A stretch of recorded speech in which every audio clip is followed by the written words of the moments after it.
और अब बात पाकिस्तान के गिलगित बल्टिस्तान में चुनाव की। आज वहां संगीनों के साए में असेंबली की 24 सीटों के लिए वोट पड़े हैं, जिनमें पाकिस्तान की सभी बड़ी पार्टियों ने हिस्सा लिया है।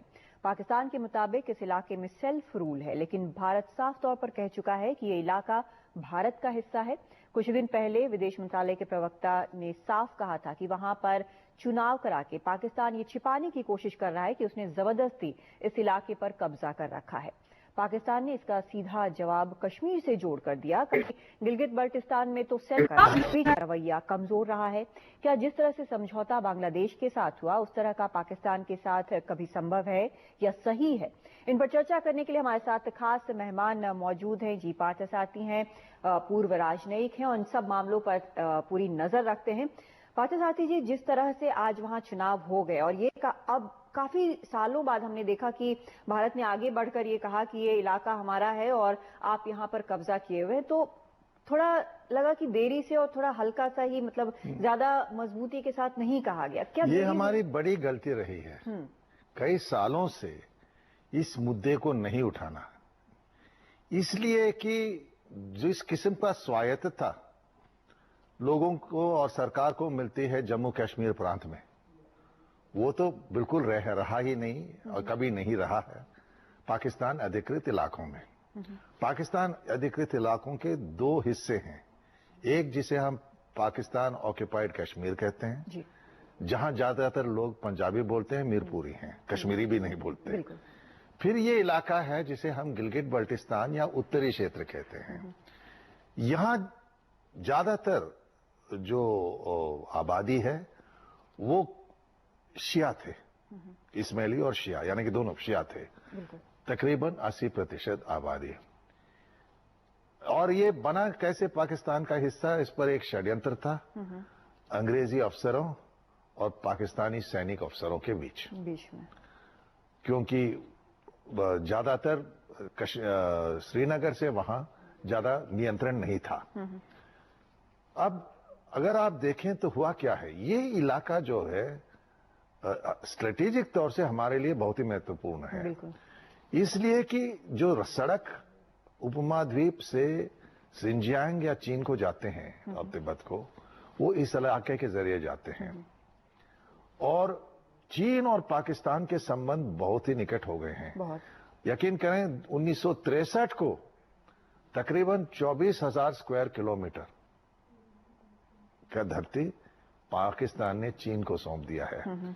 दूसरी बार सड़क और बिजली घर बना रहे हैं चीन इस इलाके पर, तो इसीलिए हमने चीन के साथ भी आपत्ति जताई है। इस विषय को हमने अभी उठाया है, लेकिन ये कई साल से आज चलता आ रहा है। लेकिन अब जब इतने साल बाद उठा रहे हैं और अब आगे इस पर क्या करना चाहिए? क्या मैं बताता हूँ। देखिए, जो सारी दुनिया को ये समझाना चाहिए कि जम्मू कश्मीर का जब ये विभाजन हुआ सैनिक तौर से, तो हमारी ओर से हमने वहां की जो आबादी है बाहर से हम लोगों नहीं लाए। आबादी जो थी, चाहे वो जम्मू हो चाहे घाटी हो, वैसे के वैसे हैं, कश्मीरी हैं या डोगरा हैं। जो इनके इलाके में हुआ क्या है, खासतौर पर इस इलाके में शिया सुन्नी मतभेद 30 साल पहले बहुत गहरे हो गए थे। डर के पाकिस्तानियों ने क्या किया, यहाँ की आबादी की बदली कर दी है। तकरीबन यहाँ उस समय 93% शिया थे, जो चीन ने तिब्बत में किया है। नहीं, पाकिस्तान के कबायली इलाकों से लाया है पश्तूनों को।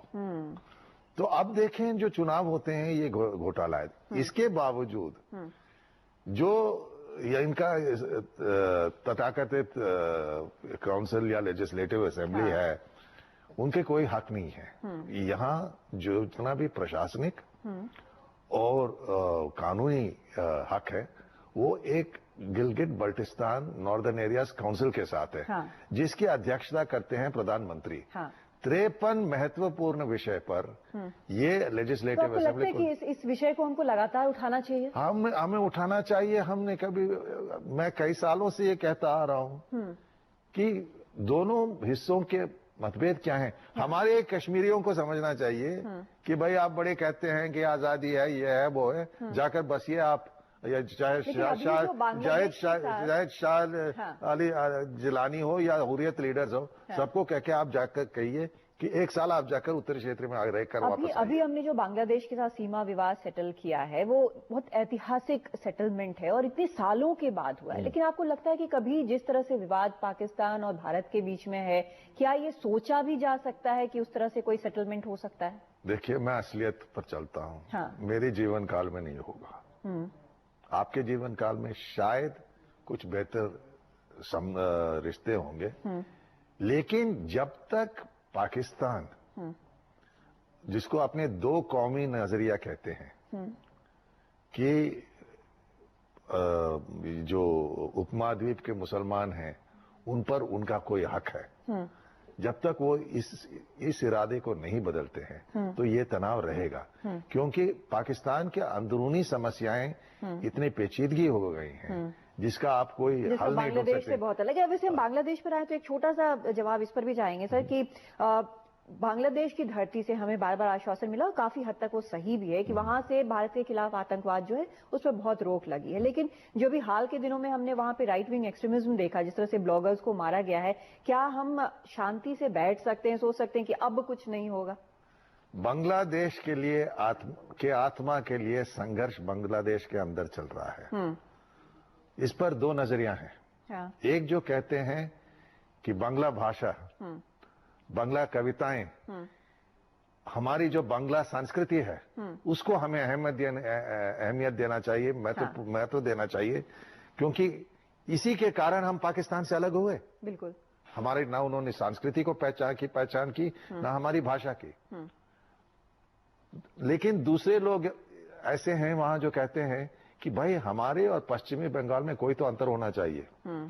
हमारे यहाँ जो बहुमत है वो मुसलमान है, तो हमें एक इस्लामी देश बनाना चाहिए।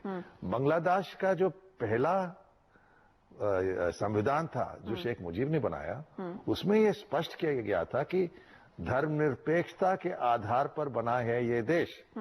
लेकिन जब खालिदा जिया के मियां बने जनरल जिया उर रहमान, तो वो धर्मनिरपेक्षता का शब्द उन्होंने हटा दिया संविधान से, फिर वापस आकर ये लाई। तो भारत के नीति यही होने चाहिए कि जो लोग उसको प्रोत्साहन देते हैं कि धर्मनिरपेक्ष देश हैं, हमारे लिए हमारी संस्कृति, हमारी इतिहास, हमारी ये ज्यादा साथ में लेकर चलने की जरूरत है।